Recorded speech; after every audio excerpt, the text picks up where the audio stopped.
Okay, so as part of the kind of whole health and safety aspect of this expedition, we had quite a few team members did a 2-day level 2 first aid course specifically for injured paramotor pilots. So that was pretty good. And off the back of that, we put together this special trauma kit for one of the instructor pilots to carry in case somebody had an accident.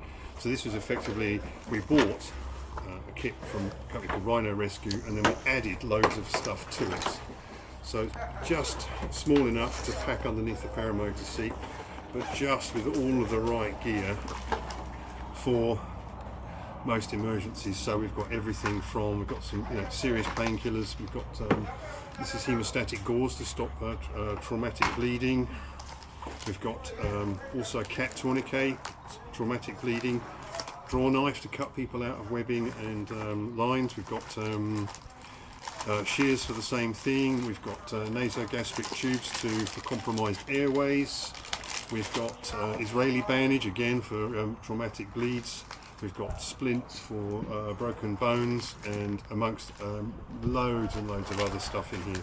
It's a very cool, very compact little trauma kit, which we can kind of use to stabilise somebody until we get the vehicles in and get an even bigger first aid kit to them, and then we can evacuate the casualty.